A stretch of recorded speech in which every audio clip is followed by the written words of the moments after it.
En esta revista se encuentra una historia de amor. Un joven y una jovencita están enamorados y se casan.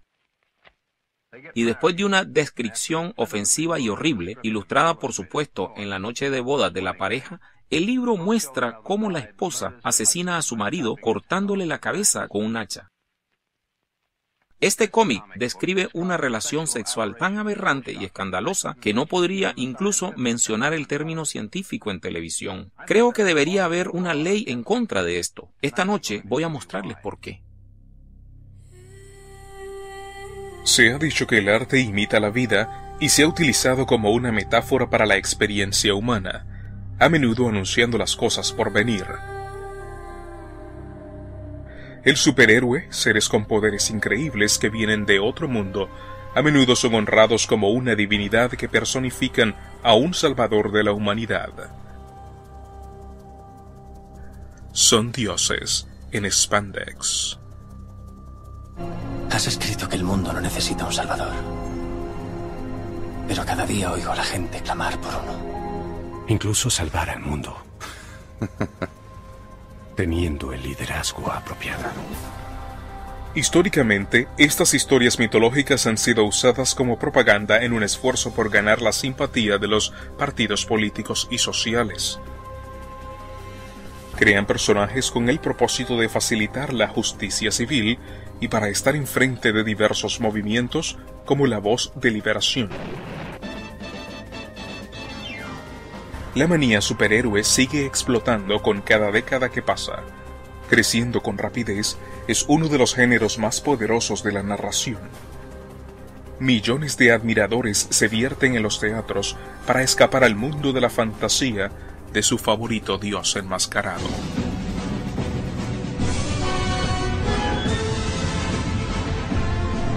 El debut de Iron Man, El Hombre de Hierro, casi llega a ser la película sin secuela más grande en la historia del cine, segunda después de Spider-Man, que marcó $114 millones. Reciben su inspiración de la Biblia, pero solo mostrándote un lado muy diferente de la historia. Con temas tan espirituales, ¿hay una agenda para reemplazar la adoración al Dios único y verdadero?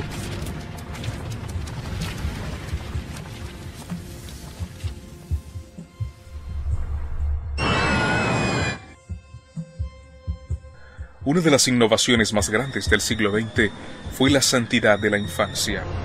Incontables billones de dólares son gastados para modernizar la infancia y hacerla como un Disneyland, llena de complacencia y deleite.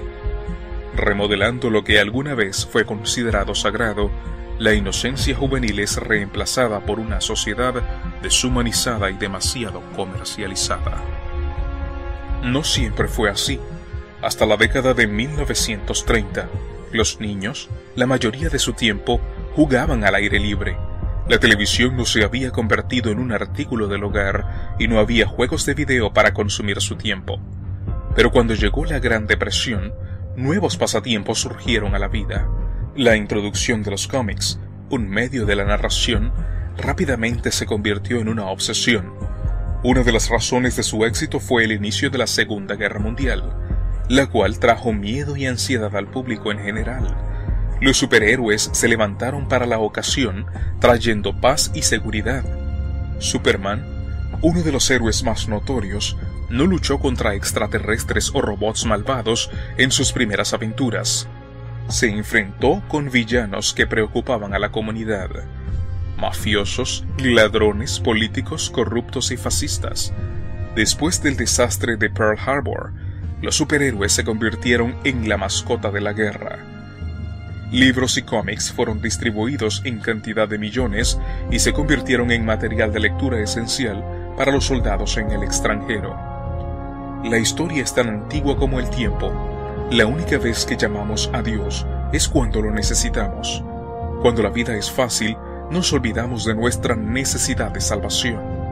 Los libros proféticos de la Biblia están repletos de ejemplos de cómo Israel llamaba a Jehová solo para que lo salvara del enemigo. De la misma manera, los fans de los cómics parecen dirigir su atención a estos dioses coloridos solo cuando hay una amenaza contra la sociedad en general.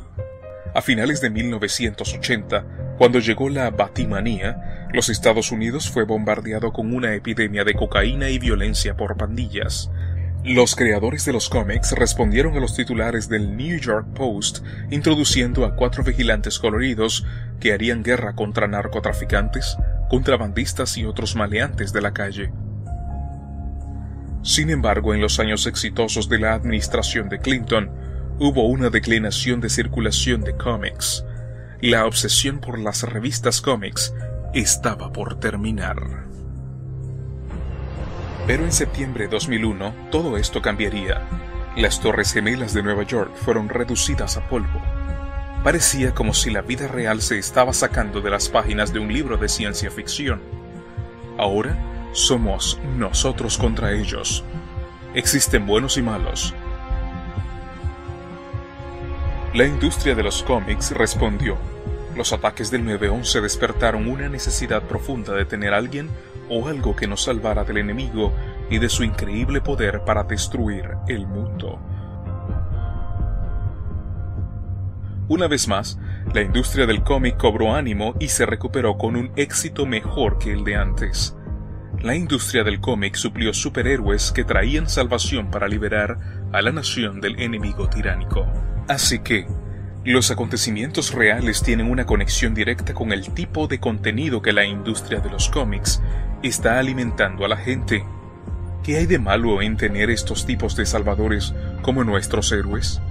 ¿No es Jesucristo uno de estos tipos de héroes que ha venido a nuestro mundo para salvarnos de alguna maldad inexplicable? ¿Hay algo malo en el paralelismo de la gran controversia entre Cristo y Satanás? ¿Son estas alegorías engañosas? ¿Serán falsificaciones de la gran historia de salvación y redención con la intención de desviarnos y apartarnos de la verdad, sutilmente tejiendo características de dioses antiguos en cada superhéroe? Y convenciendo al mundo de que Satanás es nuestro héroe, ¿cómo se conectan estas historias cómicas con la Biblia? ¿Y es perjudicial para nuestra fe en el Dios del cielo al ver, leer o idolatrar a estos héroes?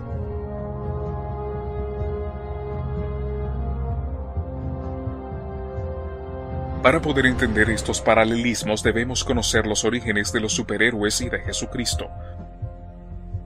Cada cultura ha tenido sus superhéroes, y la narración de estas historias están contadas repetidamente a través de las generaciones. Cada historia llegó a ser más fantástica, convirtiéndose en los cimientos de cuentos elaborados de superdioses.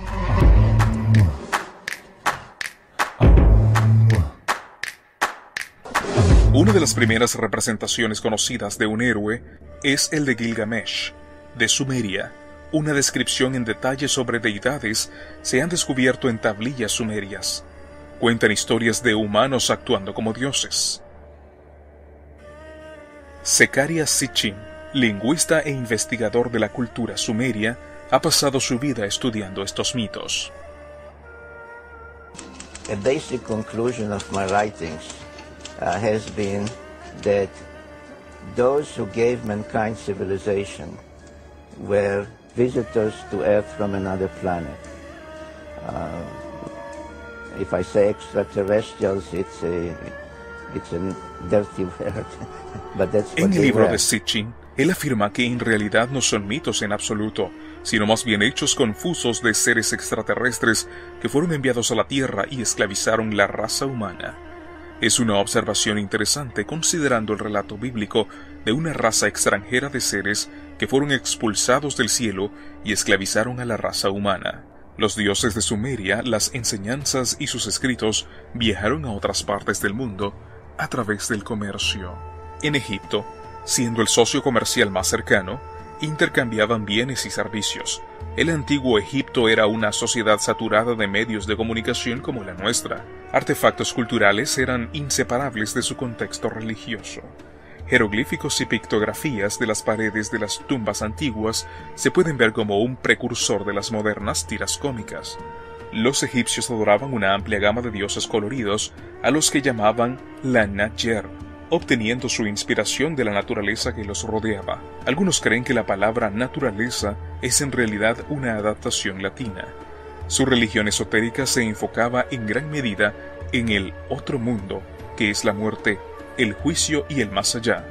Por esta razón ellos formaron el dios Osiris, señor del inframundo. De hecho, el mundo del cómic se basa en gran manera en la egiptología y usa los temas así como reencarnaciones de estos antiguos dioses. Osiris se sentó en el juicio de los muertos y determinaba si iban al paraíso o si sus almas eran destruidas. La Biblia entera también enseña de una vida futura, un Dios que juzgará el destino final de cada alma y determinará quién será contado entre los santos en el paraíso.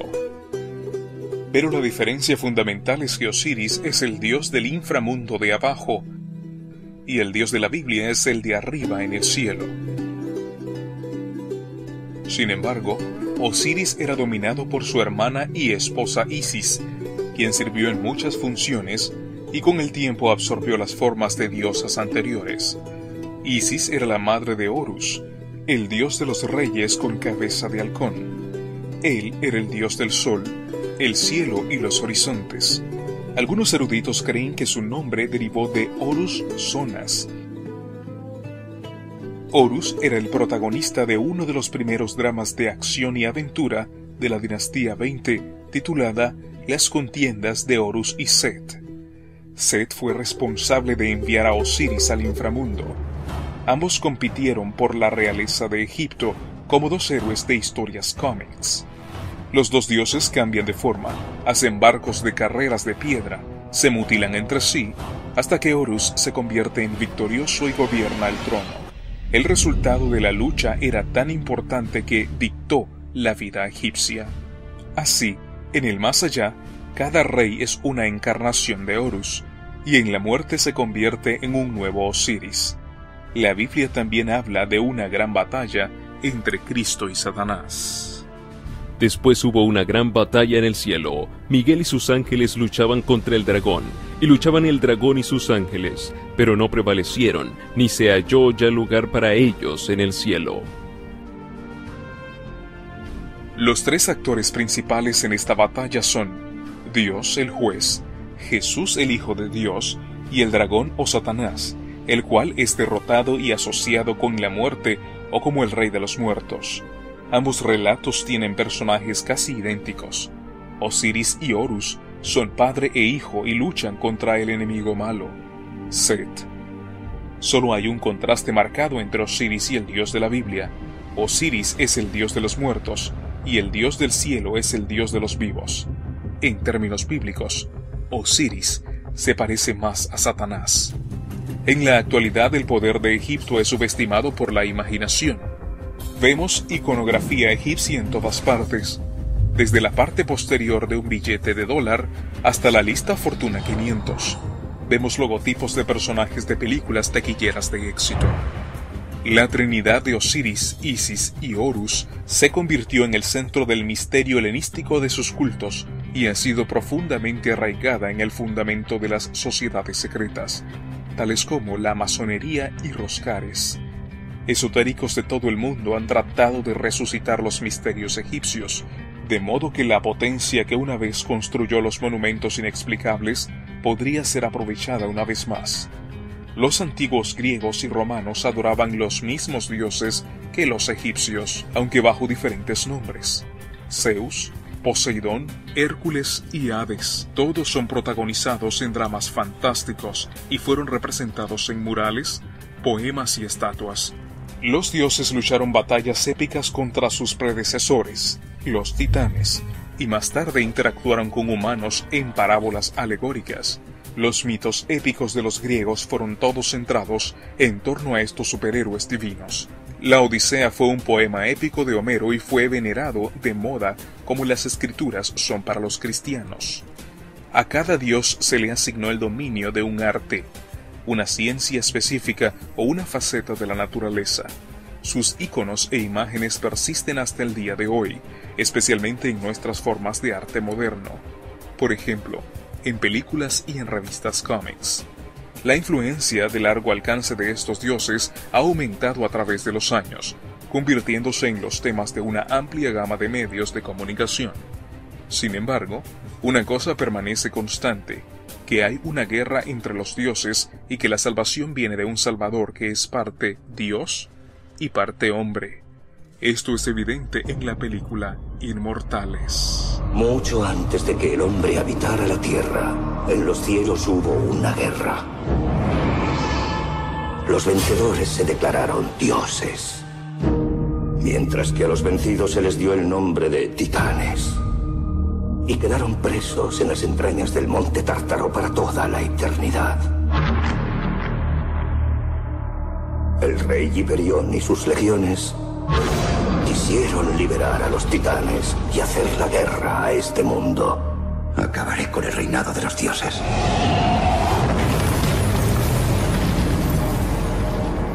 Si hay un hombre que pueda guiarlos contra Hiperión,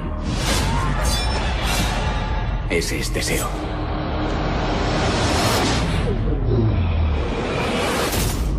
Analicemos lo que acabamos de ver.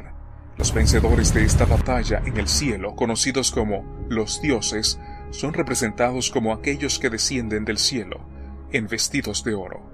Una reminiscencia bíblica del Dios de los cielos. Los titanes, quienes pelean contra los dioses, están encadenados y confinados a la tierra. Es una representación de demonios con piel degenerada. Y el Salvador viene a través de la simiente del hombre para redimir a la humanidad. Una vez más, un mito que contiene los mismos elementos como el relato bíblico del plan de salvación de Dios, como se dice en el libro 1 de Samuel capítulo 2, versículo 10. Delante de Jehová serán quebrantados sus adversarios, y sobre ellos tronará desde los cielos. Jehová juzgará los confines de la tierra, dará poder a su rey, y exaltará el poderío de su ungido. El Dios de la Biblia está en el cielo y sus adversarios fueron echados fuera y encadenados a las entrañas de la tierra. Y fue lanzado el gran dragón, la serpiente antigua que se llama Diablo y Satanás, el cual engaña al mundo entero, fue arrojado a la tierra, y sus ángeles fueron arrojados con él. Teseo, el salvador de la película Los Inmortales, es un tipo de Cristo, siendo mitad humano y mitad Dios. Poseidón es su padre. Según el libro de Carl A. P. Rock, El mundo del mito clásico, Teseo luchó y venció a los enemigos identificados con una religión arcaica y orden social. Era conocido como un gran reformador, pero él no era como el Cristo de la Biblia. En cambio, era un guerrero cruel que mató a muchos. Era un seductor de mujeres y estableció el culto de adoración a Afrodita. Aunque pueda parecer que los mitos griegos tienen paralelos con la Biblia, podrían estar contando un relato muy opuesto al del gran conflicto entre Cristo y Satanás. Examinemos otra película llamada Guerra de los Titanes. Esto comenzará a desplegar la distorsión del plan de salvación bíblico.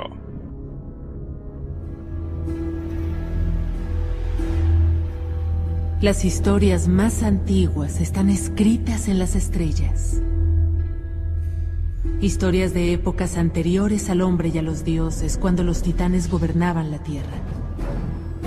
Los titanes eran poderosos, pero su reino fue derrocado por sus propios hijos, Zeus, Poseidón y Hades. Zeus convenció a su hermano Hades de crear una bestia poderosa que derrotara a sus padres. Y de su propia carne, Hades engendró un horror indescriptible: el Kraken.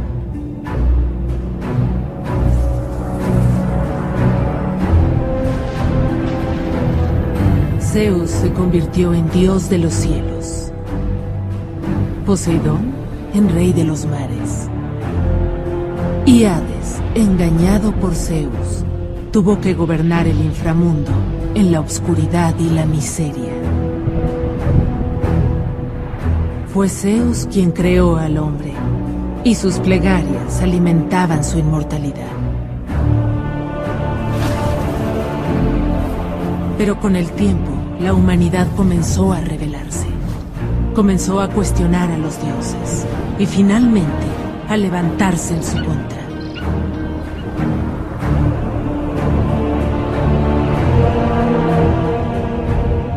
En ese mundo, un niño nació. Un niño que lo cambiaría todo. Una pregunta debe surgir. ¿Por qué los mitos antiguos tienen tantas similitudes con los relatos de la Biblia, incluso si los mitos son anteriores al nacimiento de Cristo?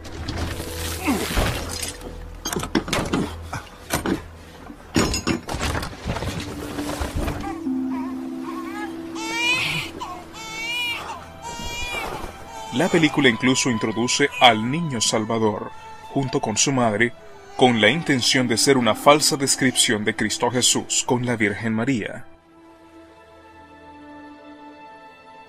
Perseo. El nombre del niño Salvador es Perseo, nombre que deriva de un antiguo verbo griego, perthein, de acuerdo con Carl Darling Popp.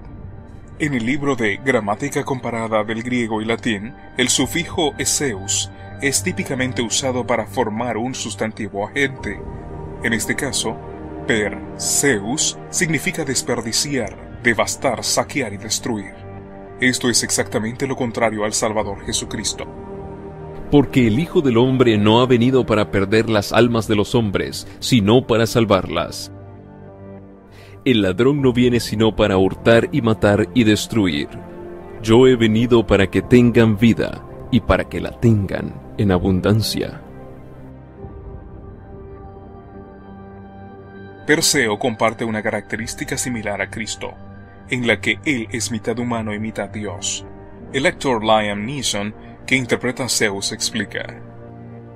And then he learns through his journey that he is the son of Zeus. He's half God, and he decides to fight against it. He wants to be a man and defend himself and go through life as a man, and has no respect for these gods. El actor Sam Worthington incluso utiliza la terminología asociada a la de la misión de Jesús en la tierra. And this movie is also about revenge, which means the second movie should be about redemption and forgiveness.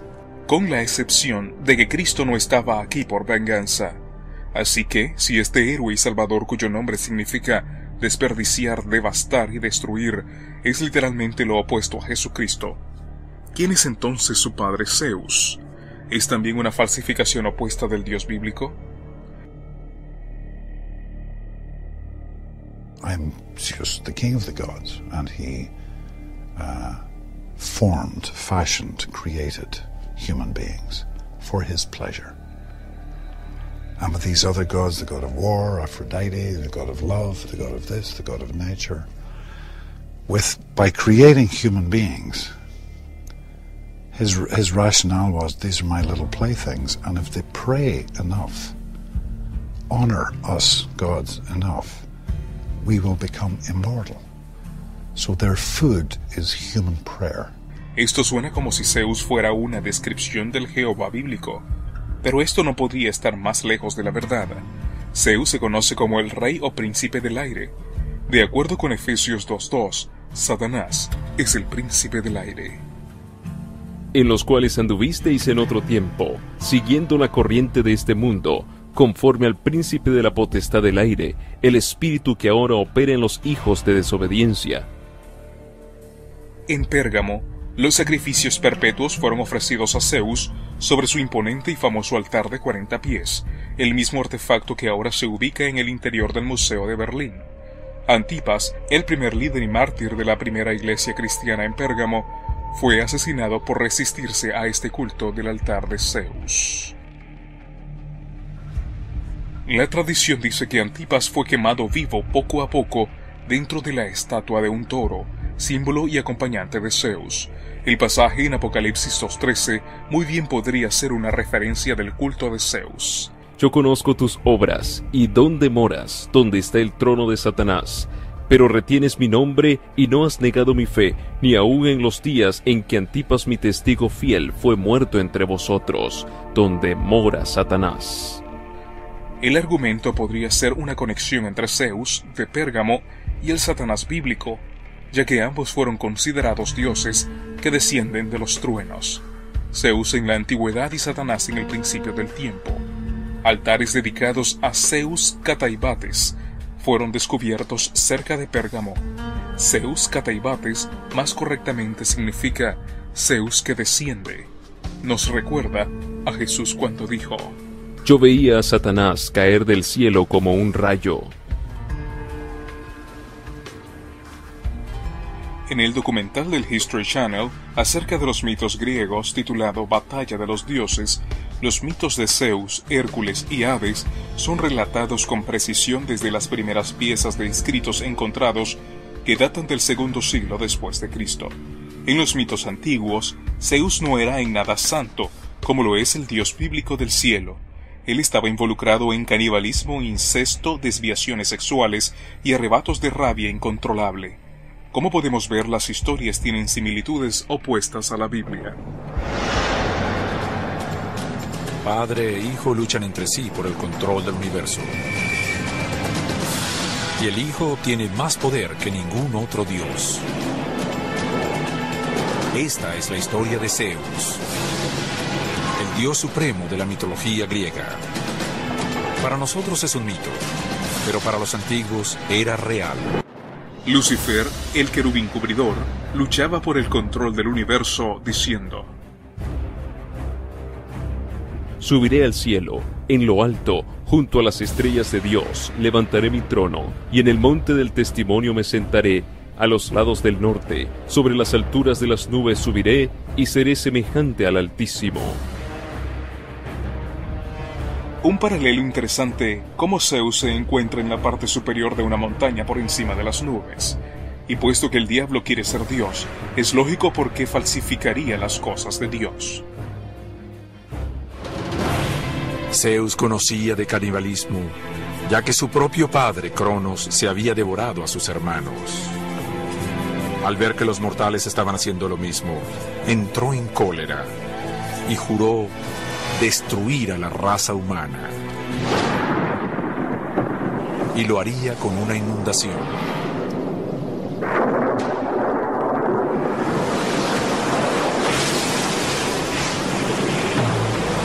Transcurren 9 noches y 9 días. La lluvia no cesa y la tierra se inunda. Las aguas llegan hasta la cima del monte Parnaso, cuya altura es de casi 2.500 metros. La humanidad perece hasta en los confines de la tierra. La lluvia cesa y solo 2 mortales quedan con vida. Aunque parezca increíble, sobrevivieron gracias a un arca. Una inundación, un arca y solo 2 sobrevivientes. Las semejanzas con el Viejo Testamento son asombrosas. Otro irónico paralelismo bíblico es el hijo de Zeus, mitad dios, mitad hombre mortal, Hércules, una falsificación de Jesucristo. La historia comienza cuando Zeus, el lascivo rey de los dioses, tiene una relación adúltera. Hércules es hijo de Zeus y de una mortal llamada Almena. La mitología clásica está repleta de historias de dioses que preñan mujeres mortales y traen al mundo dioses o semidioses. Este concepto de semidios significa que esta persona tiene muchas de las características de un dios, tiene poderes divinos, pero a la vez es mortal, puede morir. El acto final de Hércules es el autosacrificio. Y vuelve a haber un interesante paralelismo con el cristianismo. Un héroe debe sufrir para obtener su inmortalidad. Su existencia en la tierra termina igual que como la vivió. En el tormento. Hércules desea una muerte heroica, una muerte digna de un héroe. Quiere arder en una pira funeraria. Pero cuando esto sucede puede ocurrir su limpieza final. No es él quien se quema, sino su carne mortal. Pero se libera su alma y asciende a los cielos. Al morir, Hércules queda finalmente redimido. Zeus, rey de los dioses, piensa que su hijo ha sufrido suficiente. Lo invita a unírsele a los inmortales en el monte Olimpo. Lo que vemos es que Hércules es el héroe de héroes, es el más grande entre los grandes, y al final Zeus le dice: has sufrido bastante y eres grandioso, te convertiré en un dios.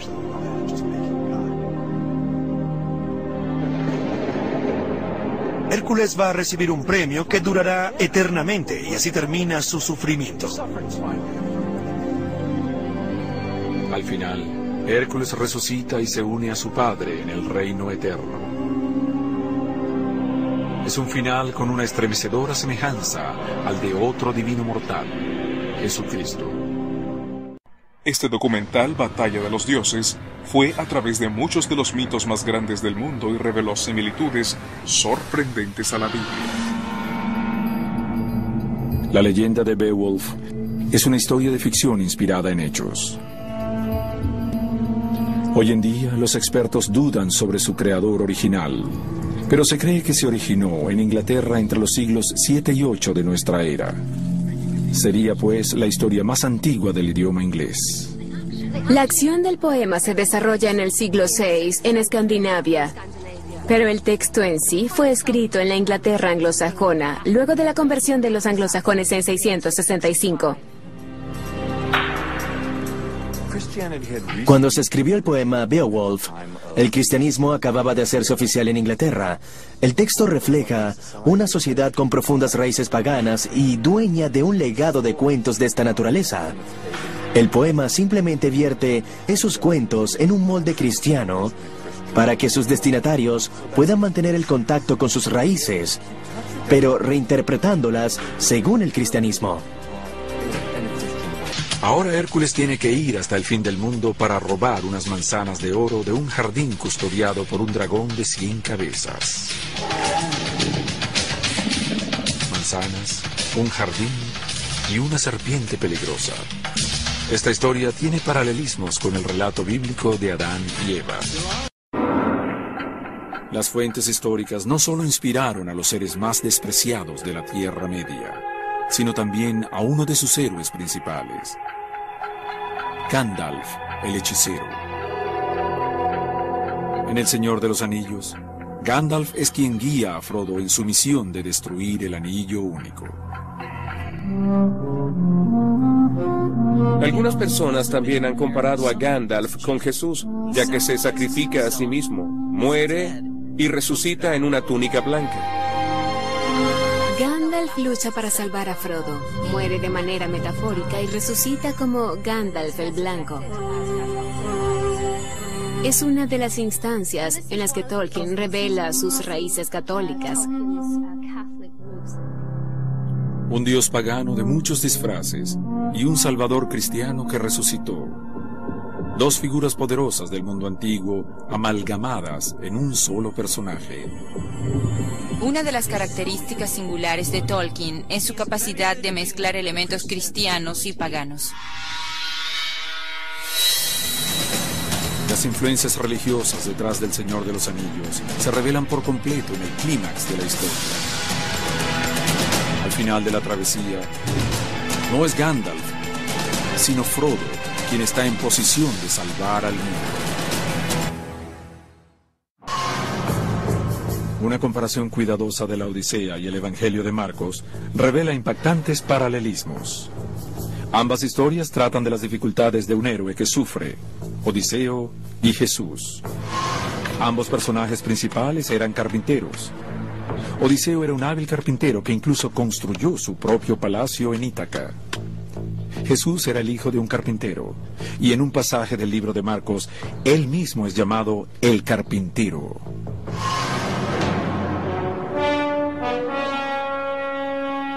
Pero la conexión más intrigante es la similitud entre la visita de Odiseo al Hades y los últimos días de Jesús en la tierra. Ambas historias comienzan con un banquete. Odiseo y sus hombres se dan festín en el palacio de Circe. Jesús y sus apóstoles en la última cena. Luego, mientras sus camaradas duermen, ambos hombres agonizan sobre su próximo encuentro con la muerte. Cuando Odiseo averigua por Circe que debe ir al Hades, se desespera. La razón, y él lo dice, es que ningún mortal ha ido al Hades y ha regresado. Jesús está a punto de morir. Come la última cena con sus discípulos. Se desespera, pues sabe que debe enfrentar la cruz. Finalmente, Odiseo viajaría al inframundo de los muertos y regresaría. Jesús moriría en la cruz y resucitaría de nuevo a la vida. ¿Podrían estos paralelismos ser más que coincidencias? ¿Podría ser que todos estos mitos, historias y leyendas son simplemente la manera en que el diablo confunde la verdad de Dios, su plan de redención y la búsqueda de nuestra restauración? No hay mitos encontrados antes del siglo II después de Cristo que tengan dioses resucitados. Solo los encontrados después tienen registros de antiguos dioses que volvían a la vida. La primera copia completa de la Odisea se remonta al siglo X después de Cristo. Esto significa que las similitudes fácilmente podrían haber sido escritas después de la muerte de Cristo. Sin embargo, los hechos siguen diciendo que hay similitudes, como salvadores que son nacidos de madres vírgenes, diluvios mundiales, cielos e infiernos, y que han existido en los mitos desde el inicio. La razón de esto es debido a la promesa de un Salvador que data desde el principio, con nuestros primeros padres en el jardín del Edén. Cuando Adán y Eva pecaron, se les prometió que un Salvador vendría a través de la simiente de la mujer. Dios dijo a la serpiente: Y pondré enemistad entre ti y la mujer, entre tu simiente y la simiente suya. Ésta te herirá en la cabeza, y tú le herirás en el calcañar. Desde entonces, los descendientes del pueblo de Dios esperaron con interés el día en que un Salvador vendría a redimir los perdidos. Y desde ese día en el jardín del Edén, el diablo ha tratado de falsificar la profecía de la venida del Salvador. Este plan se encuentra en casi todas las civilizaciones grandes, desde los primeros escritos registrados. Por esta razón, muchos escépticos debaten la existencia de Dios, pero hay una diferencia marcada en todos los salvadores atentados: el hecho de que el Salvador de la Biblia, Jesucristo, murió y resucitó de nuevo. Prácticamente todos los estudiosos coinciden en que Jesús de Nazaret vivió durante el primer siglo, predicó sobre el reino de Dios y fue crucificado. Pero lo que sucedió después es el tema más controversial de la historia. ¿Resucitó Jesús de los muertos afirmando así ser el Hijo de Dios? ¿O es esto una leyenda y mitología? Para el cristiano, todo está sujeto a la resurrección. Y hoy vamos a debatir si existe suficiente evidencia que la respalde. Me acompaña Tim Callahan, editor de religión de la revista Skeptic y autor de Orígenes secretos de la Biblia, y también el Dr. Gary Habermas, considerado como una de las autoridades principales sobre la resurrección. Ha escrito varios libros sobre la resurrección, el más reciente, El caso de la resurrección de Jesús. Bueno, Tim, permítame comenzar con usted. En su libro usted sugiere que la resurrección de Jesús no es original en absoluto, sino que es una mera historia relacionada con la mitología y las religiones pasadas. Usted específicamente menciona en su libro las historias de Osiris, Adonis y Atis. ¿Podría explicar qué significa todo esto? Bueno, han habido historias de muerte y resurrección si nos remontamos atrás. Como usted ha dicho, a Isis y Osiris, por lo general, a Dionisio y la mitología griega que se convirtió en su propia secta. Y en todo esto hay un tipo de muerte insoportable. Dionisio es despedazado y comido por los titanes y luego resucitan físicamente de entre los muertos.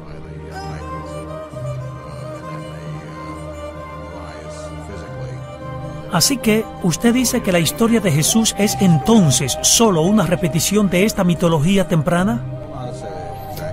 Bueno, no una repetición exacta, pero creo que no hay suficiente evidencia. Ok, doctor Habermas. Consideremos a Adonis. Adonis es probablemente el dios más antiguo de quien tenemos datos más claros que resucitó de los muertos. Tenemos 4 relatos de que Adonis fue resucitado. El más antiguo es el del 2º siglo después de Cristo. Los otros son entre el 2º y 4º siglo después de Cristo. El relato más antiguo para Atis es el del siglo III después de Cristo. Isis y Osiris fueron definitivamente una religión precristiana, pero no hubo resurrección. Osiris en particular no resucita. Ok, Tim. Me gustaría señalar que las únicas copias de los mitos que tenemos son bastante tardíos en cuanto a los escritos, pero a menudo tenemos algunas pruebas en forma de imágenes en los vasos de los diversos personajes mitológicos y situaciones de mitos. Así que podemos estar bastante seguros de que se había relatado verbalmente mucho antes. Adelante, Dr. Habermas. Si hablamos de historias en jarrones y otras reliquias, aún no hay resurrección. No hay dioses resucitados de los que tenemos influencia, de los que tengamos datos antes del segundo siglo. Hay más de un centenar de profecías mesiánicas en el Antiguo Testamento para contar la vida de Cristo.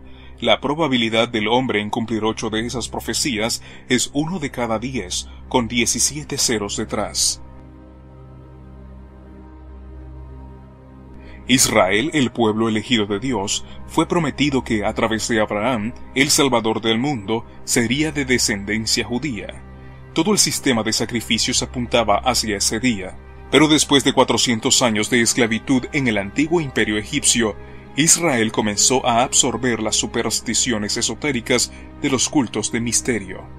Fueron liberados luego por la mano milagrosa de Dios y llevados a la tierra prometida, eventualmente construyendo una gran ciudad de Jerusalén, en las orillas del Mediterráneo. En el año 217 a.C., poco después del reinado de Alejandro Magno, Israel se encontró bajo el control de los griegos. El dictador Ptolomeo Filopator emitió un decreto que todo Israel tenía que sacrificar a los dioses griegos, o ellos serían degradados a condición de esclavos. Mientras Israel se hundía en la opresión del enemigo, Roma llegó al poder. El deseo de los israelitas por un Salvador se centró en uno que los salvaría de sus opresores. Es por eso que cuando vino Jesucristo de una manera humilde para salvarlos de sus pecados, ellos no lo reconocieron. Ellos buscaban un héroe real como Perseo o Teseo, quien los guiara en una revolución contra los tiranos del mundo, estableciendo a Israel como el poder superior político mundial y lograr traer una era de paz. Aún hasta hoy, la nación judía está a la espera que este tipo de Mesías aparezca. ¿Es Jesús el Mesías, el ungido, enviado por el Padre para ser el Salvador de Israel y del mundo? Los cristianos creen que Jesús es el único que ha cumplido las antiguas profecías de las Escrituras hebreas, y esto establece sus credenciales mesiánicas, pero la mayoría de los judíos no están de acuerdo con esto. Ellos dicen que el Mesías aún no ha llegado, pero ¿a dónde apunta realmente la evidencia? Debatiremos esto esta noche con el Dr. Michael Brown, presidente del Ministerio de la Escuela de Fuego en Carolina del Norte, y es el autor de más de 15 libros, incluyendo una serie de 3 volúmenes titulado Respondiendo a las objeciones judías de Jesús. Y aquí está el rabino Shumuli, autor de Enfrenta tu temor. Columnista sindicado. Michael, ¿quién es el Mesías? ¿Qué significa esto y por qué usted cree que Jesús es el Mesías? El concepto de Mesías viene de la palabra hebrea Mashiach, lo que significa ungido, y con el tiempo Dios le reveló en las Escrituras a la gente de Israel. No es mi opinión, porque hay diferentes ramas del judaísmo, con opiniones diferentes dentro del judaísmo y diferentes grupos. Hay judeos ateos, judeos tradicionales y judeos reformados, y cada uno tiene un punto diferente. Lo único seguro que tenemos es lo que está escrito en la palabra, y durante un periodo de tiempo Dios nos habló a nuestros antepasados, al pueblo judío, sobre el Mesías de Israel, que vendría y que iba a morir por los pecados de su pueblo, y que vendría, moriría y resucitaría de los muertos antes de la destrucción del segundo templo. Si Jesús no es el Mesías, entonces no puede haber ninguno, ya que el segundo templo fue destruido más de 1900 años atrás. Y las Escrituras van más allá, diciendo que tendría un ministerio sacerdotal que es uno de expiación, que es el que hace que la gente regrese a Dios, la reconciliación, que a través de los gentiles el conocimiento de Dios iría a los gentiles de todo el mundo, y entonces Él sería abrazado por su propio pueblo y regresaría. Shumuli, ¿por qué usted no cree que Jesús es el Mesías? Bueno, yo creo que Jesús es el Mesías cristiano en el sentido de que Él trajo divinidad y redención a las naciones no judías del mundo. Y el cristianismo es una gran religión mundial. Él ciertamente no es el Mesías judío, porque el Mesías judío es un concepto radicalmente diferente al Mesías cristiano. El Mesías judío tiene una misión política opuesta de una misión espiritual.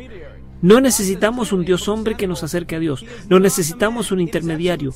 Dios dice claramente en el libro de Samuel que Él no es un hombre. Es un sacrilegio en el judaísmo creer que cualquier ser humano sea una deidad. Y más importante es que el Mesías debe cumplir con las profecías mesiánicas. Isaías 11, Él debe hacer que el lobo se acueste con el cordero y cambiar la naturaleza humana lejos de la beligerancia y la naturaleza animal. Isaías capítulo 2, Él tiene que hacer a los hombres volver a sus espadas en rejas de arado, Tiene que traer el dominio universal de la paz. Vivimos en un mundo de indiscriminada masacre, vivimos en un mundo donde no hay justicia y el Mesías aún no ha llegado. Ok, Michael. ¿Qué pasa con el hecho de que no tenemos la paz que dice Shumeli, que debía ser una profecía de la venida del Mesías? Bueno, en primer lugar citó algunas de las profecías que yo creo firmemente. Él dejó afuera profecías porque Jesús las cumplió y solo a Jesús se cumplieron. Por ejemplo, las profecías como Isaías 42, Isaías 49, Isaías 50 e Isaías 53 que hablan del sufrimiento del siervo del Señor y de ser rechazado por su pueblo y ser aceptado por las naciones gentiles y traer sanación y redención a los que creen en él. Shumuli también hizo la asombrosa declaración que la misión del Mesías fue política versus espiritual y citó todos estos pasajes espirituales como Isaías 11 que hablan de toda la tierra siendo llena de todo el conocimiento de la gloria de Dios. Por supuesto es una misión espiritual. En el mundo estaba, y el mundo por él fue hecho, pero el mundo no le conoció. La mayoría del mundo perdió al Hijo de Dios, porque ellos estaban buscando al héroe equivocado, adorando ídolos extraños y falsos dioses. Pablo dice que los ídolos son en realidad demonios. Antes digo que lo que los gentiles sacrifican, a los demonios lo sacrifican y no a Dios. Y no quiero que vosotros os hagáis partícipes con los demonios.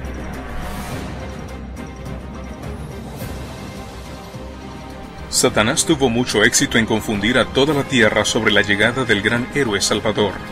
El Dios del universo dejó su trono real en el cielo, humildemente para salvarnos de la muerte eterna. Al no reconocer quién era Él, lo clavamos en una cruz. Satanás fue victorioso al cegarnos ante el evento cósmico más grande, simplemente usando historias mitológicas. ¿Y qué si Él está haciendo lo mismo otra vez? Avancemos 2000 años. Los superhéroes aparecieron por primera vez en revistas de cómics en 1933. Jerry Siegel y Joey Shuster fueron responsables de introducir el icono de Superman al mundo basándose en el personaje del filósofo alemán Friedrich Nietzsche, Übermensch, con la teoría de que no hay Dios, solo un hombre superior. Ellos originalmente crearon un hombre calvo que usaba sus habilidades telepáticas para causar estragos en la humanidad. Cuando comenzó la Segunda Guerra Mundial, los escritores judíos decidieron cambiar Superman de un personaje malvado a un héroe bueno, con esperanzas de ocultar su influencia alemana y hacerlo más atractivo para los editores. Pero en el fondo de las historias se mantuvo la filosofía de Nietzsche, de que no hay Dios, solo este Superman, sutilmente dejando sugerencias de que cuando estamos en problemas, Superman nos salva, no un sacerdote. El régimen nazi de Hitler tomó la filosofía del superhombre de Nietzsche, creyendo que podían crear una raza superior de hombres para gobernar el mundo. La raza aria, la filosofía de que una vez que se retira a Dios, el hombre no podrá fracasar en lograr sus objetivos egoístas. Sin embargo, Nietzsche, Übermensch, perduró y logró entrar en la cultura popular. Y a lo largo de los años, Superman ha sido literalmente adorado como un dios. Un personaje mitológico de la antigüedad del cual no hay base de su existencia en el mundo real. Se repite la historia y la evocación de dioses para sustituir al verdadero Dios del cielo. The ancient gods of Greece and Rome and Egypt still exist, only today they wear spandex and capes. Superman es Zeus, Batman es Hades, Aquaman es Neptuno, y todos ellos forman parte de dioses de muchas culturas diferentes. Superman is as much of a Moses figure as he is a Christ figure. You know, it's coming from another world, you know, having all this power and really saving lives. Our redemption is not going to come from here, goes the myth. Instead, we will be saved from the outside. Batman, the Dark Knight detective, Gotham's greatest protector. His parents killed before him at an early age. He is the world's greatest detective.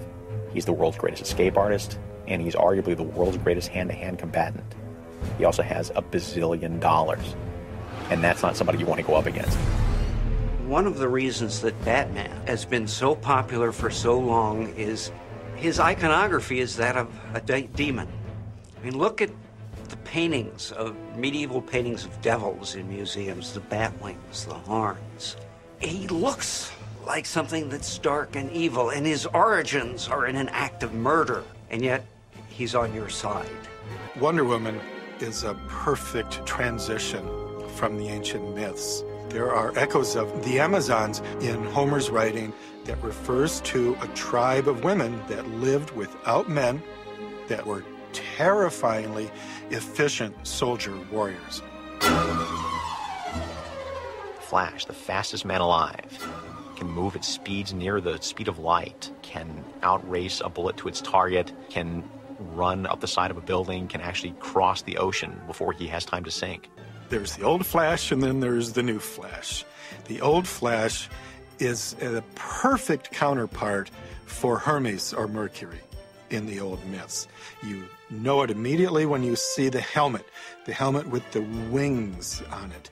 It refers to the god of the messengers. In a fascinating way, the artists who are creating today's comics are doing heroic work by taking the timeless tales that began in the world of myth and bringing them into the future. Are you with me? Jack Kirby, un artista que dibujó el primer Superman, declara de dónde consigue su inspiración. For some reason, I went to the Bible. I came up with Galactus. And of course, the Silver Surfer is the fallen angel. Él ha dibujado decenas de cómics más vendidos, como Los Cuatro Fantásticos, Thor y el Capitán América. Toma nota del tema espiritual en estas historias, y puesto que los cómics son mitos reenvasados, tendría sentido por qué él sacó una serie completa titulada Nuevos Dioses. El escritor de la película de Superman de 1978 no se avergüenza de sus intencionales paralelos con Cristo. On Krypton, I was intending it to be almost semi-biblical, and people spoke in very stilted, elegant English. The metaphor was clearly there when Jor-El sends Superman to Earth of God sending Christ to save humanity. You will travel far, my little Kal-El. El nombre real de Superman es Kal-El, que en la traducción del hebreo significa voz de Dios, idéntico a la descripción de Jesús en el primer capítulo de Juan. En el principio era el Verbo, y el Verbo era con Dios, y el Verbo era Dios. Este era en el principio con Dios. Todas las cosas por Él fueron hechas, y sin Él nada de lo que ha sido hecho fue hecho. Y aquel Verbo fue hecho carne, y habitó entre nosotros, y vimos su gloria, gloria como del unigénito del Padre, lleno de gracia y de verdad. Las similitudes entre Superman y Jesús se pueden ver a través de los medios gráficos de héroes. Superman fue enviado por su padre desde el cielo a la tierra como un bebé indefenso, llegando en una nave espacial, así como Moisés llegó en una canasta. Fue criado por padres comunes, y en edición de 1939 de Action Comics número 1, el nombre de su madre era María. Su nombre fue cambiado más adelante a Martha. Y de acuerdo con Vid Comic, el nombre del padre de Superman es Juan José Kent. María, Martha, Juan, José eran todos los nombres de los personajes que rodearon la vida de Jesús, y al igual que Jesús, pasó tiempo en el desierto antes de que su misión en la tierra comenzara. Superman también pasó tiempo en el desierto de Siberia antes que comenzara su misión en la tierra. Durante la prueba de batalla de la película de 1978, Superman, Clark Kent, se revela de 30 años de edad al inicio de su misión como Superman. Age? 30. Escuchemos lo que dice el director de Hollywood, Bryan Singer, acerca de su película Superman vuelve. Y esta fue una historia acerca de Cristo. Se trata de sacrificio, el mundo, escucho sus lamentos.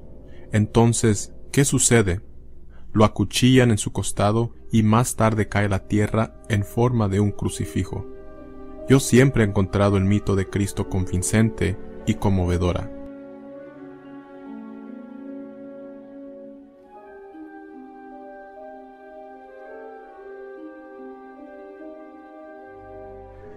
Obviamente, es evidente que Superman fue creado para ser un tipo de Cristo.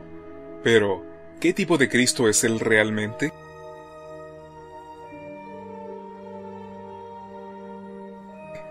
Su enemigo es Lex Luthor. Lex en latín significa ley, así que aquí tenemos un personaje que parece como un dios y que lucha contra la ley, que precisamente es una descripción del anticristo, alguien que toma el lugar de Cristo, pero sin tener su carácter.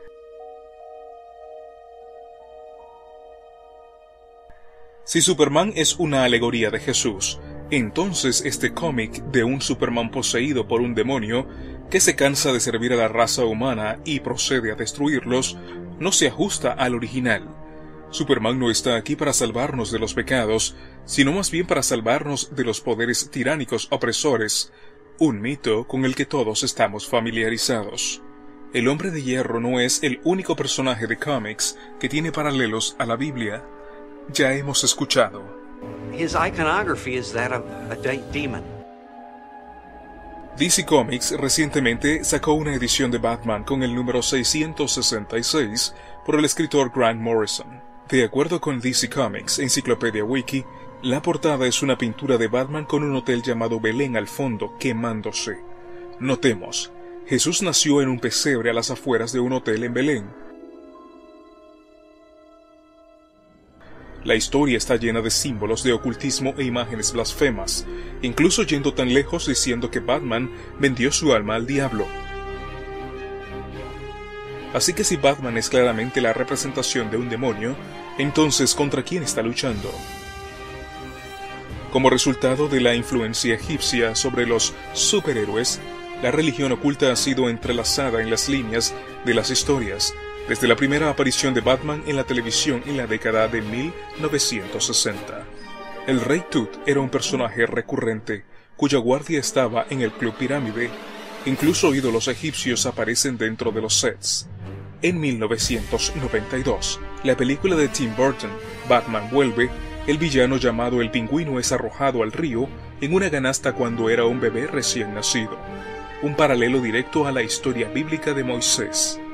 David Hawkes hace insinuaciones de Moisés diciendo en su libro: Strick recibió su inspiración de la historia de Moisés para que Pingüino matara a los primogénitos de Gotham. Ha llegado el momento.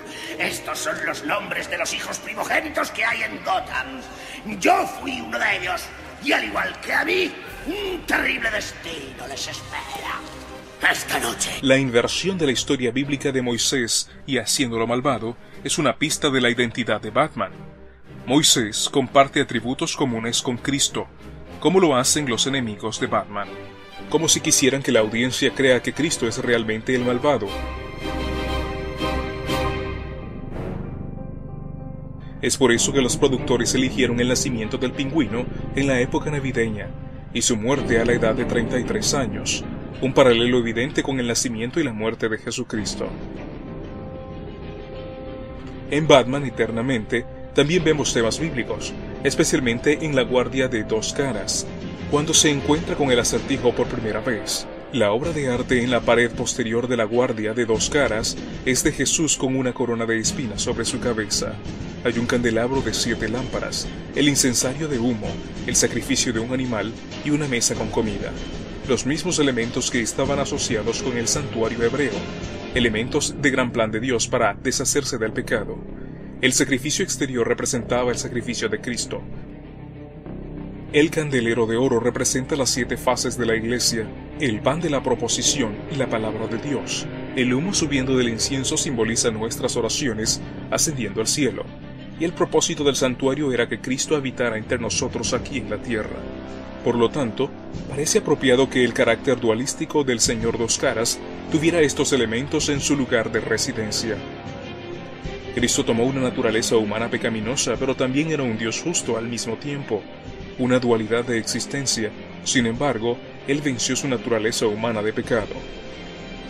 El personaje de Dos Caras parece ser una inversión torcida de un tipo de Cristo, que se ve más claramente en la película, El Caballero de la Noche, haciéndonos creer que la persona que está destinada a salvar el mundo es malo en el fondo. Esto parecería ser el punto de vista oculto de Jesucristo, Y en el mundo invertido de Batman, donde el Caballero de la Noche es el héroe, Harvey Dent, que luego se convierte en Dos Caras, es conocido como el Caballero Blanco. Pero confíe en mí. No tiene que convencerme, Dent.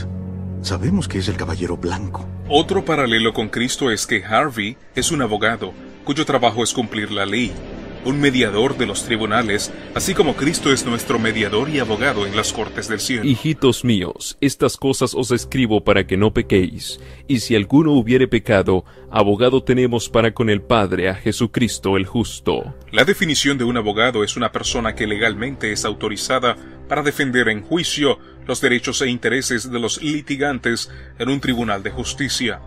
El señor Dos Caras también comparte similitudes con el dios sumerio Ismud, un dios de dos caras, representado con dos caras mirando en direcciones opuestas. Ismud es el mensajero y el oficial de Inki, un dios asociado con la creación, así como Jesús es el mensajero de Dios y es asociado con la creación. Jesús habló en parábolas que mucha gente no entendía. El enemigo de Batman, el Acertijo, habla en adivinanzas que nadie entiende. El Acertijo es una repetición del antiguo dios egipcio Osiris. Osiris fue representado siempre como un personaje verde sosteniendo una vara pastoral curvosa. El Acertijo incluso afirma que él es un dios. ¡La victoria es inevitable! Porque si el conocimiento es poder, luego entonces, Dios.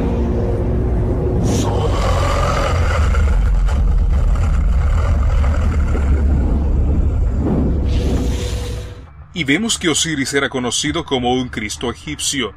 El dios asociado con el juicio también sería un enemigo natural de Batman. Gatúbela, de la serie de Batman, es una fusión de la diosa egipcia Bast. Esto está fuertemente mostrado en la película de Warner Bros., Mujer Gato, del 2004. En los primeros segundos de la película, los jeroglíficos y las imágenes de Bast son reveladas en la pantalla. Alusiones a cultos del gato, referencias a la brujería y el Mao egipcio brillan ante los ojos de los espectadores.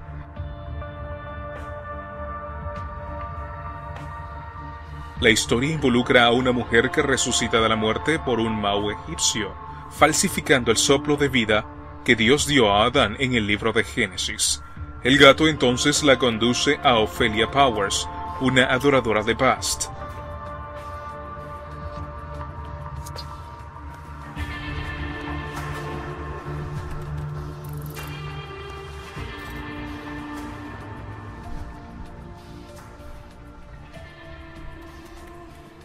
Notemos la frase «Únete a nosotros» en la adoración de la diosa Bast. Ofelia revela que el Mao egipcio es un gato sagrado del templo que ha resucitado a muchas mujeres para ser mujeres gatas. Michelle Pfeiffer, quien interpretó a Selina Kyle en Batman Vuelve, une a Bast en su versión de mujer gato. Pues yo soy la mujer gato. Óyeme maullar. Tal vez el enemigo más emblemático que Batman ha enfrentado es el Joker, o el Guasón. Las diversas películas de Batman han referido al Guasón como el Diablo. ¿Has bailado con el diablo por las noches? ¿Has bailado con el demonio a la luz de la luna? ¿Bailamos? Después, el Guasón baila en una iglesia a la luz de la luna. En la superficie, el Guasón parece dejar pistas que él es el Diablo. Por ejemplo, el pasacartas que tienen varias imágenes de demonios, dragones y serpientes en ellas. La misma descripción de Satanás, el dragón, la serpiente antigua, que es el diablo. ¿Te diste cuenta cómo solo la tarjeta del Guasón se está quemando? Desde el punto de vista oculto parece que Jesús es el que quiere ver arder el mundo. Las palabras del corto de la película El Caballero de la Noche arrojará luz sobre estas imágenes. Hay hombres que no buscan nada lógico, como dinero. No puedes comprarlos, intimidarlos, convencerlos, ni negociar con ellos. Hay hombres que solo quieren ver arder el mundo. Va a morir gente. Desde esta noche. Yo soy hombre de palabra. Jesús era un hombre de palabra. En el principio era el Verbo, y el Verbo era con Dios. El Guasón era un hombre sin posesiones. Nada. Revisamos sus huellas, ADN, Dientes, la ropa es desastre, sin etiquetas, nada en sus bolsillos más que navajas de hilo. No hay nombre, ni otro alias. Jesús tampoco tenía posesiones terrenales. Las zorras tienen guaridas y las aves del cielo nidos, mas el Hijo del Hombre no tiene dónde recostar su cabeza. Hombres enfermos fueron atendidos por el Guasón. El hombre es un paranoico esquizofrénico. Fue paciente en Arkham. Y sanó a muchos que estaban enfermos de diversas enfermedades, y echó fuera a muchos demonios, y no dejaba hablar a los demonios, porque le conocían. El Guasón también dice curar a un hombre que escucha voces. Me dijo el jefe que alejaría las voces. Dijo que entraría y las reemplazaría con bellas luces. Igual que en Navidad. Jesús es el que separa a las personas buenas y malas para el juicio, al igual que el Guasón. A medianoche los voy a hacer explotar. Sin embargo, si alguien presiona el botón, los de ese barco vivirán. Entonces, ¿quién se atreverá? ¿La colección de los más buscados de Harvey Dent o los dulces e inocentes civiles? Y serán reunidas delante de él todas las naciones, y apartará los unos de los otros como aparta el pastor las ovejas de los cabritos. E irán estos al castigo eterno, y los justos a la vida eterna. El universo de Batman es como ver el mundo a través de los ojos del Satanás gnóstico, donde todo está al revés. Una pista de a quién los autores tenían en mente cuando diseñaron el Guasón es el origen de las cartas que él reparte. No son cartas de juego, más bien son las cartas del tarot. De hecho, el clímax de la película entre el Guasón y Batman se acomoda con las imágenes del tarot. A la medianoche, la suerte de los justos e injustos se decidirá, una referencia a la sentencia de la medianoche profética. Batman lanza al Guasón de una azotea justo a tiempo para salvar el día, solo para colgarlo de su pierna izquierda.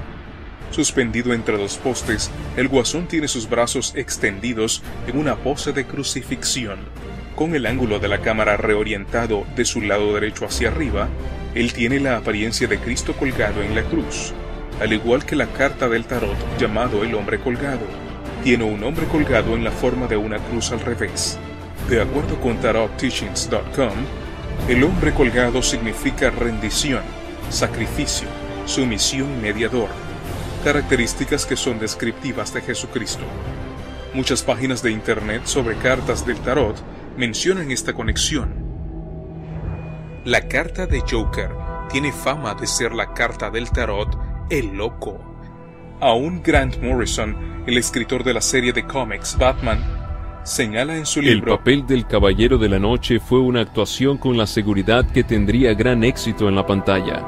Era difícil reconocer el rostro del joven guapo Heath Ledger bajo las cicatrices y el maquillaje corrido del Guasón, pero desde el momento en que apareció por primera vez, era dueño de la pantalla. Cuando apuñaló a un hombre en la cabeza con un lápiz, hasta su último giro oscilante como el hombre colgado del tarot, condenando a Batman a un mundo al revés, de oscuridad y locura. Irónicamente, la siguiente película en la que Heath Ledger estaba trabajando cuando sufre una sobredosis de drogas, tiene una escena donde él muere como un hombre colgado, como aparece en las cartas del tarot.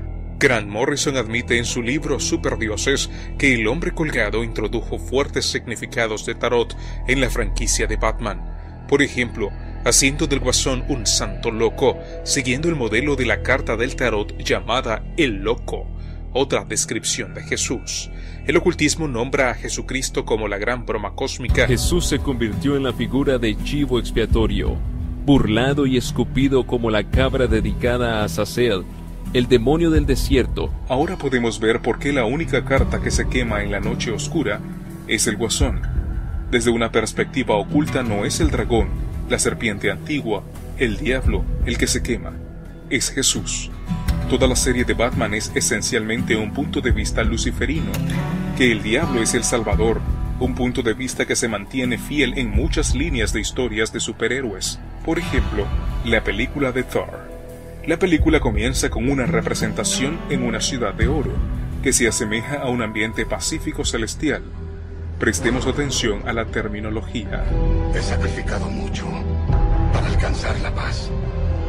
Thor, por tu arrogancia y estupidez, has expuesto a estos pacíficos reinos y vidas inocentes al horror y la devastación de la guerra. Eres cruel, codicioso y no tienes piedad. ¡Y tú eres un anciano infeliz y acabado! ¡Eres indigno! Padre. ¡Hey! ¡Te voy a arrebatar tu poder!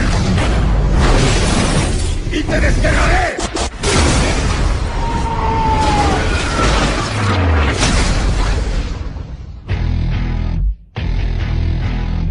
Por favor, abre los ojos. Ay, no, esto es la tierra. ¿De dónde viene? Solo hay uno que es el vivo ejemplo de la codicia y la vanidad, que cambió la paz por la guerra y fue arrojado a la tierra. Tus ancestros le decían magia. Y usted es ciencia. Vengo de un lugar donde son lo mismo.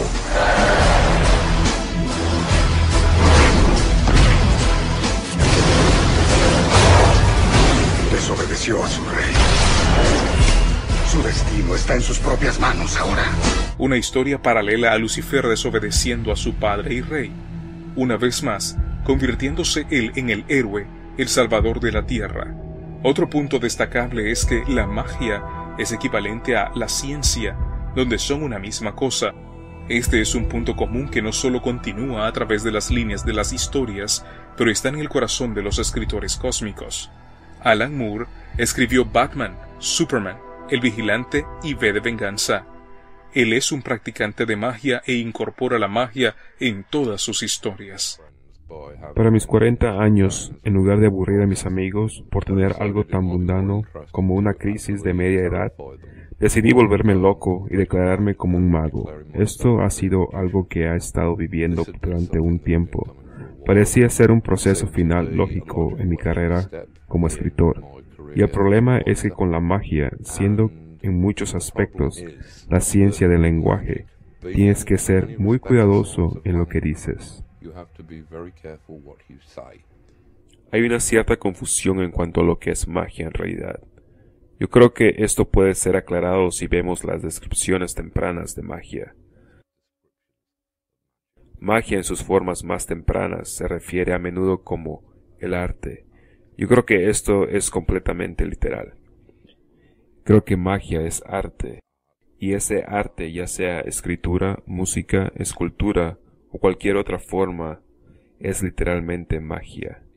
El arte es como la magia, la ciencia de manipulación de palabras y símbolos para lograr cambios en la conciencia. El mismo lenguaje de la magia, tanto de escritura como eventos sobrenaturales. Por ejemplo, gramática es una palabra elegante para decir grimorio, que significa libro de hechizos. De hecho, para lanzar un hechizo simplemente es deletrear, para manipular las palabras, para cambiar la conciencia de la gente. Y creo que esa es la razón por la que un artista o un escritor es lo más cercano en el mundo contemporáneo que usted podría ver como un shaman. Alan Moore es un escritor y un mago de Northampton. Él es un extraño a la peluquería y adora a su Dios en su propia manera. Ha borrado las líneas entre las creencias religiosas, la magia y el poder de la imaginación creadora. El espíritu familiar de Alan en su camino de fe y de oculto es una marioneta antigua serpiente llamada Glykon. ¿Cómo comenzaste adorando a Glykon? ¿Cómo es la adoración? Bueno, es irresistible, sin duda el más fresco, el dios más rock and roll que he visto. Me enamoré a primera vista. ¿Y tú qué ganas? Todos somos diferentes emocional, física y intelectualmente. Sería realmente extraño si todos fuéramos lo mismo espiritualmente. Así que es por eso que tengo un problema con la religión en sí. Porque religión, la palabra proviene de la misma raíz de la palabra ligadura y ligamento, que significa estar ligados en una creencia, que me parece un poco raro y no natural. Hay preocupaciones genuinas, sobre todo en América, que esto realmente podría negar la ciencia y podría arrastrarnos de nuevo a una nueva Edad Media. Alan Moore utiliza magia oculta en toda su obra y admite abiertamente escribir bajo un estado de posesión. Decidí que iba a convertirme en un mago. Todo sucedió de repente. Todo fue un poco extraño. Durante meses después de eso, yo recordando probablemente estuve al borde de algún estado de esquizofrenia. Me encontraba al parecer en una conversación con una entidad. Su presencia me rodeaba, mi cabeza moviéndose y hablándome claramente. Yo estaba muy especiado, balbuceaba durante un rato y como un idiota. Debía haber estado insoportable por 2 o 3 meses. He integrado eso por el resto de mi vida. Su primer objetivo es adoctrinar la juventud con el ocultismo. Hay jóvenes que se suponen debe dar sentido a este enorme e impotente mundo que se cierne sobre nosotros, cuando apenas hemos sido capaces de dar sentido al mundo. Y para hacer eso, realmente no creo personalmente que el sistema educativo está a la altura. Creo que en ellos obtienen la información de todos los despreciados fuentes de medios vulgares que la gente ha estado tratando durante mucho tiempo de prohibir en los últimos 40 años. Televisión, películas, cómics, música de rock and roll. Esa es la manera principal que los niños absorben toda esta información. Así que si ese tipo de tontería de libros divertidos yo puedo obtener alguna información y si puedo ayudar al proceso de educación en libro de cómics, entonces eso es una contribución decente. Si pensé que he hecho esto, creo que yo sería feliz. Dos de los grandes nombres en la industria de cómics, Grant y Alan, están fuertemente involucrados en actividad demoníaca. En un documental sobre Grant Morrison titulado Hablar con Dios, artistas testifican de su compromiso con las artes mágicas. In addition to comics, one of the things that Morrison's known for is his interest in magic, specifically chaos magic. The idea that by believing in something, you can make it real. He'll talk about the rituals he'll perform and then seeing if they produce results in the real world. And for Morrison, they have. Grant's take on magic for the most part has been to say, it's really easy, you just do this and results will happen. I did it and it happened for me. Probablemente no hay nadie en la Tierra que quiera aprender más sobre magia o la ampliación de la conciencia que Grant Morrison. La primera vez que intenté un ritual mágico tenía 19 años. Recibí de mi tío Billy un libro. Él tenía interés en Crowley. Él fue el primero que me hizo el llamado y fue una gran influencia formativa para mí. Aleister Crowley fue el padre del satanismo moderno. Fue su filosofía la que trajo el ocultismo en la corriente de la cultura pop. Muchos de los grandes nombres de Hollywood fueron sus seguidores. Los periódicos en su tiempo lo consideraban el hombre más impío. La autobiografía de Grant dice que cuando tenía 19 años, su tío le dio no solo el libro por Crowley, sino también una copia de las cartas tarot de Crowley. Grant se abrió hacia el ocultismo realizando su primer ritual. Traté ese ritual y lo hice todo. Tenía las velas, dije las palabras mágicas, hice el círculo, la invocación y todo eso.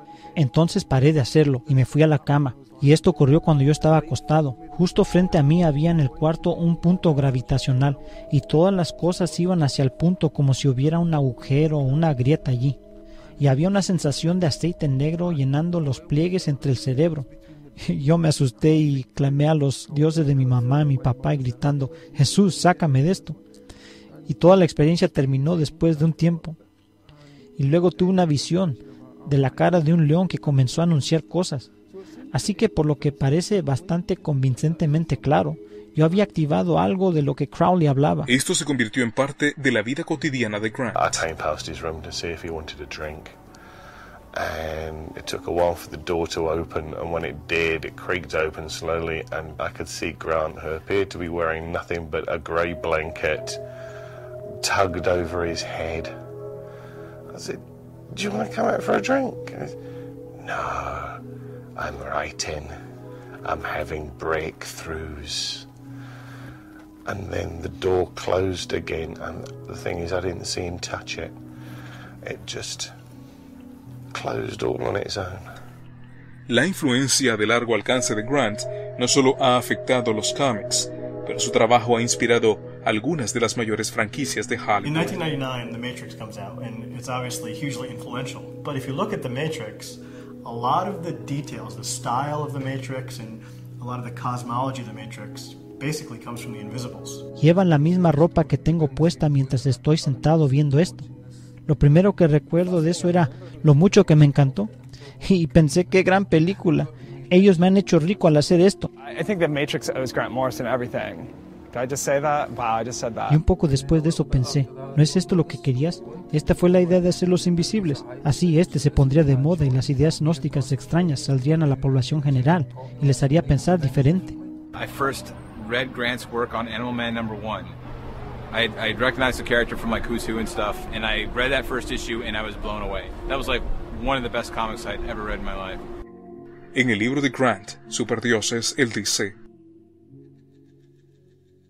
Salí muy asustado, una señal de contacto con demonios. Aluciné algo que reconocí de inmediato como Cristo. Entendí que este poder que estaba enfrentando era una especie de Cristo gnóstico, un Cristo de apócrifos, una figura casi pagana que había encontrado al fondo del último suspiro.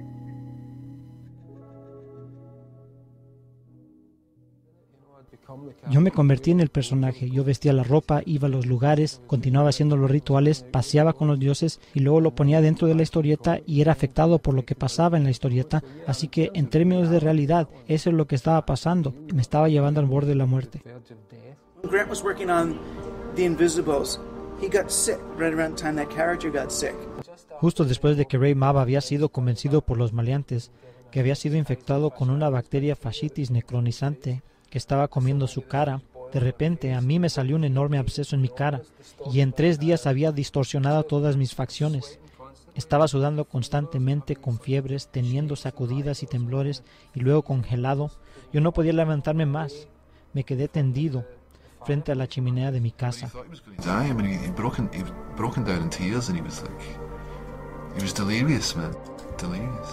De repente una columna gigante de luz entra por la puerta. Ahora toma en cuenta que estoy alucinando, pero fue una de las más asombrosas alucinaciones que he tenido. Es Jesús. Lo primero que dijo fue lo que puse en la historieta. Esta vez de repente anunció: no soy el Dios de tus padres, soy la piedra oculta que rompe todos los corazones. Entonces dijo: estás a punto de morir ahora, pero no tienes que morir. Le dije: bueno, realmente no quiero morir. ¿Qué tengo que hacer? Dijo: bueno, si quieres quedarte aquí, tienes que trabajar para nosotros. Tienes que difundir la luz. Esta luz gnóstica que Grant estuvo de acuerdo en propagar ha sido efectivamente esparcida más como una religión. The real diehard fans, I think there's almost a reason that they call us all disciples in a weird way, because I do think there's that connection of mythology that we almost take it so personally, because it is, in a lot of weird ways, you know, and people are going to hate me for saying this, religion or mythology. It's our guideline for to get our moral code and our integrity and our courage. We actually use them as a basis.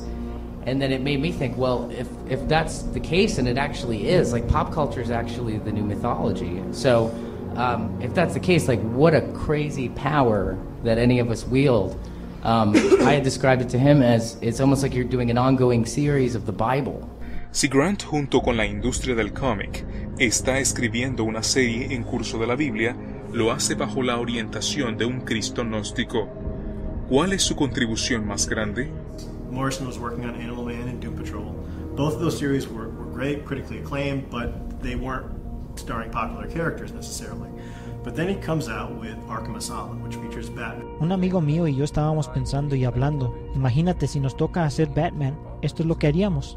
It's not sitting there relying on being this pulpy action thing. That's what most people expect out of Batman, and here he's giving you this psychological drama. But it got published just at the time that Tim Burton's Batman movie was coming out, and so the sales in this thing were immense. His work on Superman redefined the character to some extent. In All-Star Superman, he presents in 12 issues sort of the definitive Superman story. He was here at the convention a couple years ago, and somebody said, so All-Star Superman 10, does that mean that Superman is God?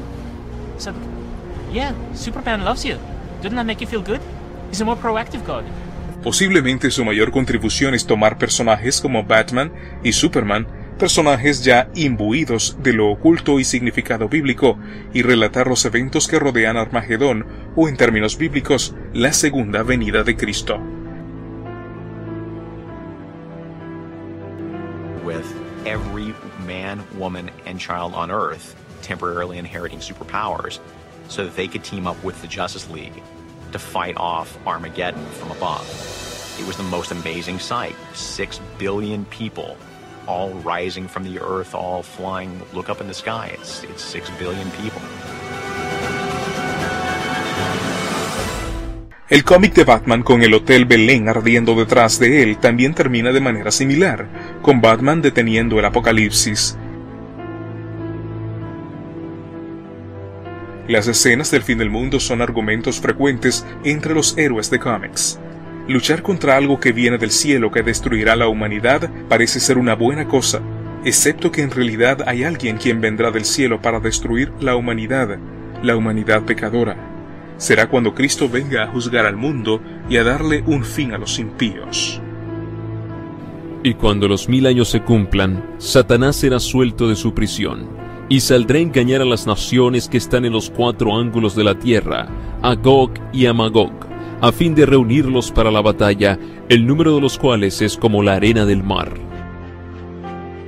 Y subieron sobre la anchura de la tierra, y rodearon el campamento de los santos, la ciudad amada, y de Dios descendió fuego del cielo, y los consumió.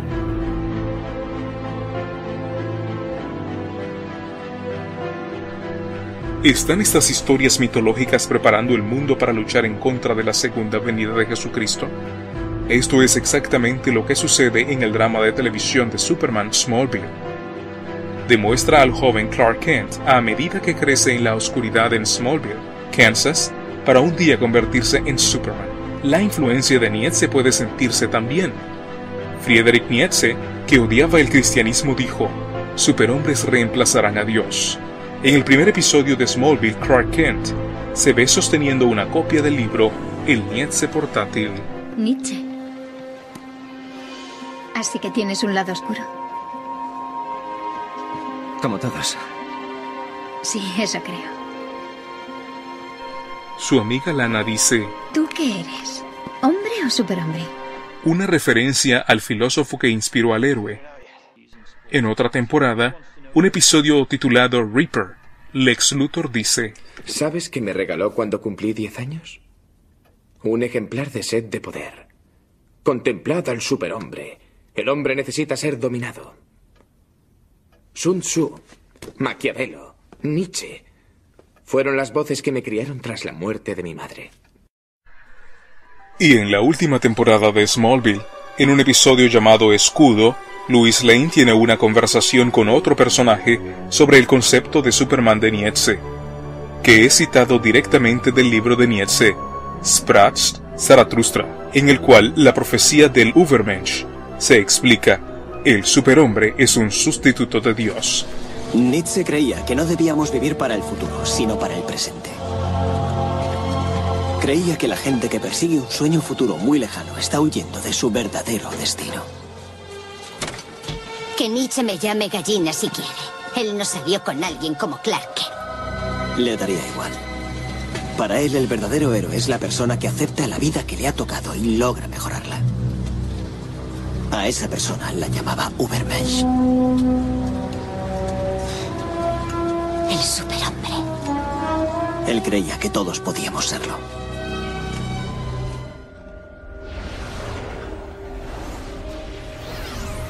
En Smallville, como en todas las narraciones de Superman, Superman es enviado del cielo por su padre al planeta Tierra. Jesús es criado por su familia de clase trabajadora, en una relativa oscuridad, como lo es Clark Kent en Smallville.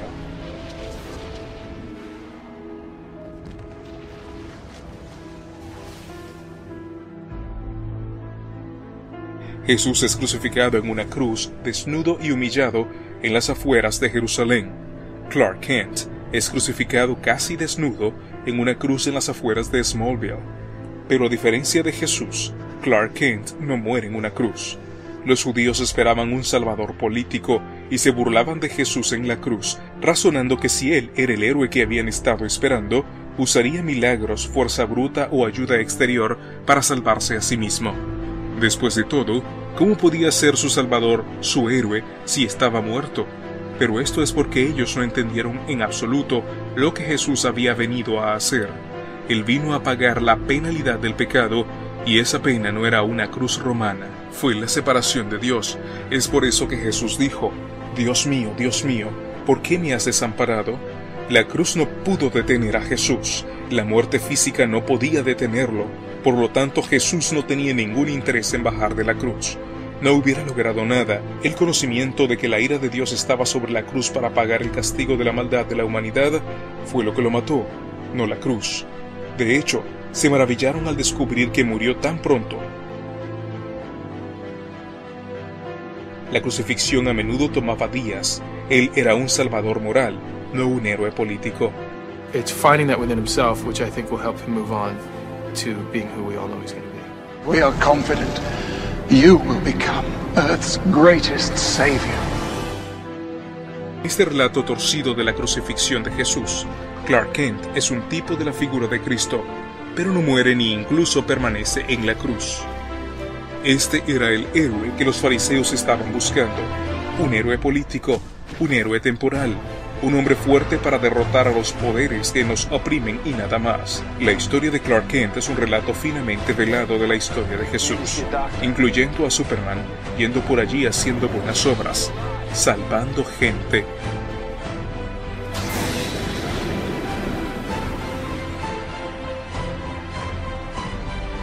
Incluso el canto tema se llama Sálvame.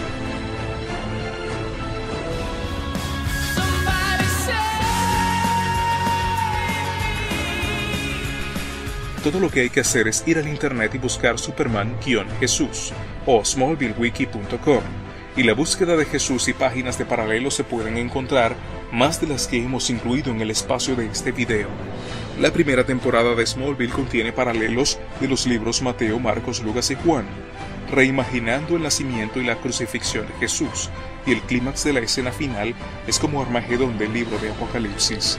Las influencias sutiles paganas de Superman, tales como el culto al sol, se escriben en las líneas de sus historias.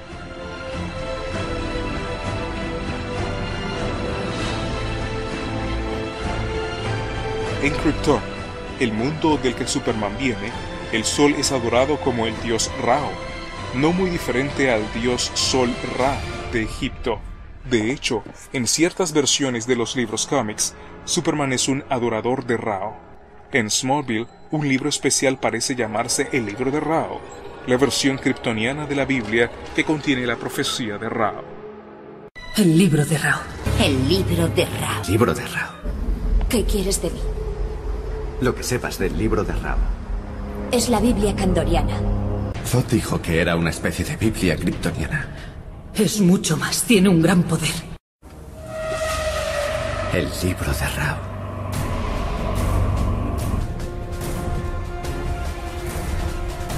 El libro de Ra ha predicho de aquel que se levantará de las cenizas y empezará de nuevo el paraíso donde vivirá como Dios entre los hombres. Esto está hecho para hacer un paralelo con el libro bíblico de Apocalipsis, prediciendo la forma que Cristo volverá por segunda vez a la tierra, pero algo sucede. De alguna manera este libro de Ra abre un portal en el universo para que suceda el Apocalipsis. Ese libro no es la Biblia. Como una nota, es un malentendido pensar que el Apocalipsis significa el fin del mundo. De hecho, no quiere decir eso en lo absoluto. Ese es solo el sentido que la sociedad le ha dado. La palabra Apocalipsis significa revelar o descubrir. Eso es todo lo que significa, aunque ha llegado a significar el fin del mundo.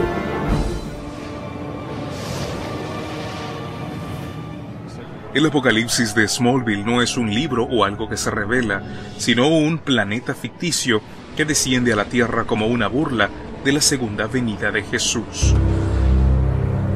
Según los diarios, Apocalipsis es un planeta y se acerca.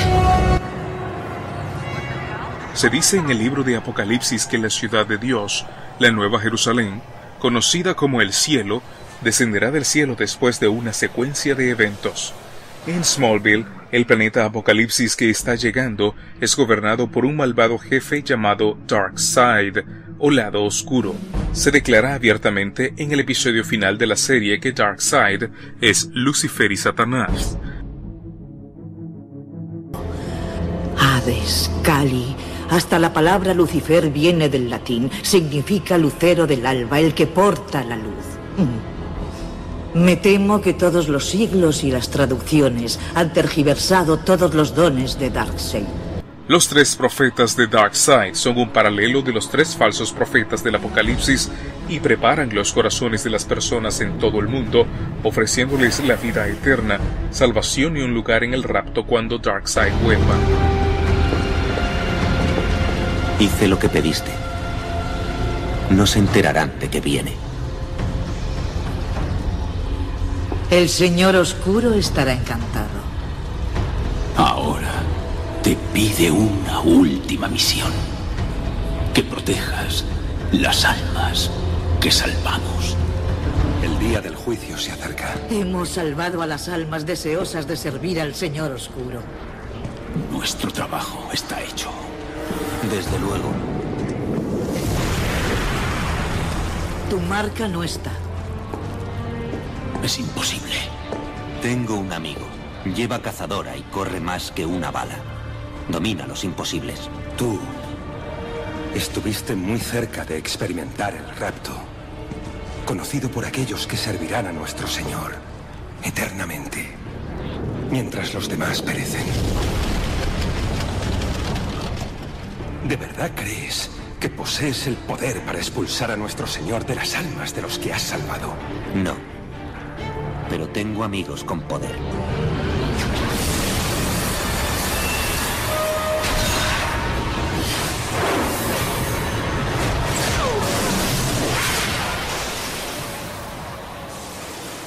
Darkseid es Lucifer y él está tomando para sí los atributos de Jesús. Curiosamente, en esta historia, Darkseid es el salvador moral, o en este caso el salvador inmoral. 2 tipos de figuras de Cristo luchando uno contra el otro. Ambos tienen rasgos del anticristo. Uno es el anticristo que no murió en la cruz y el otro es el anticristo que viene en los últimos tiempos.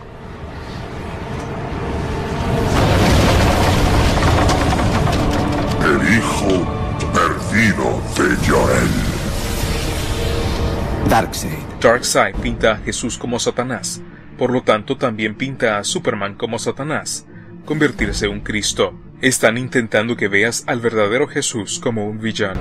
En ti recae la responsabilidad de salvarnos del apocalipsis.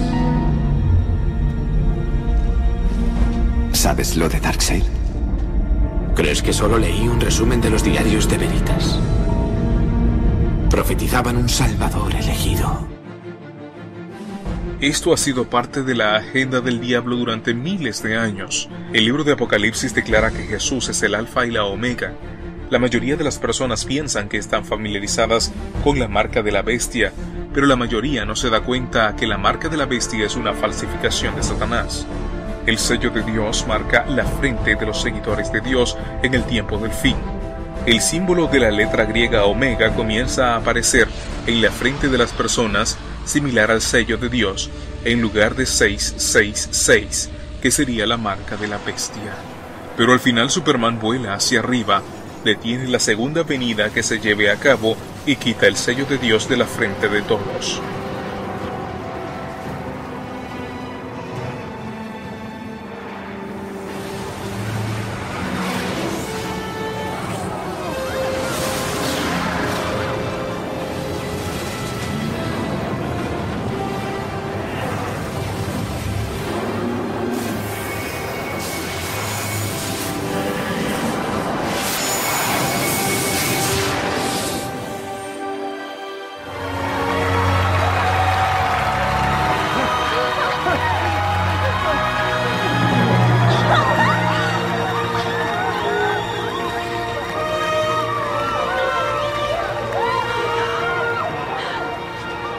Nietzsche dijo, no necesitamos a Dios, solo necesitamos Übermensch, un superhéroe. Así que es lógico que Smallville termine con Superman derrotando la segunda venida de un Dios que ofrece salvación al mundo.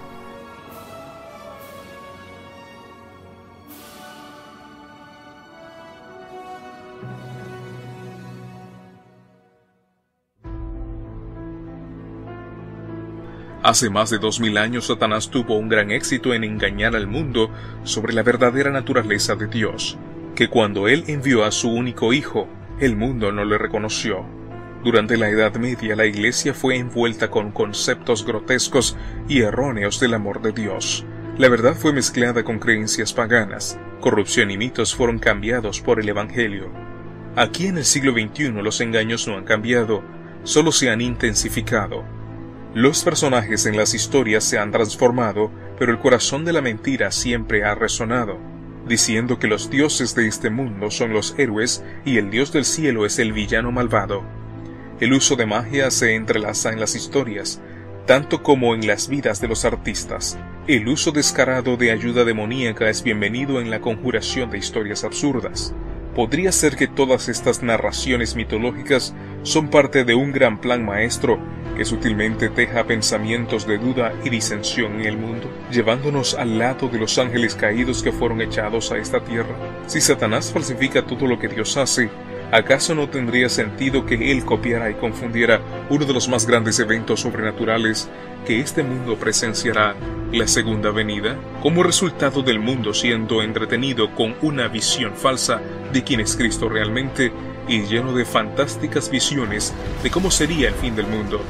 Muchos que no están diligentemente buscando la Biblia para tener una relación significativa con Cristo serán fácilmente engañados cuando Satanás se revele a sí mismo como el Cristo cósmico. Y justo como dice el apóstol Pablo, y no es maravilla, porque el mismo Satanás se disfraza como ángel de luz. Vemos este adoctrinamiento en algunas de las películas más taquilleras de todos los tiempos. Cristo nos advierte en contra de las falsificaciones de este gran adversario. Porque se levantarán falsos cristos y falsos profetas, y harán grandes señales y prodigios, de tal manera que engañarán, si fuere posible, aún a los escogidos. No seas engañado por estos maestros magos. Si entidades demoníacas están envueltas en la formación de estos cómics, entonces deben tener un plan. Todos estos héroes ficticios están influyendo al mundo a buscar un salvador que no es el Rey del Cielo. Están preparando al mundo para desear características que son las mismas de Lucifer, el dios de este mundo.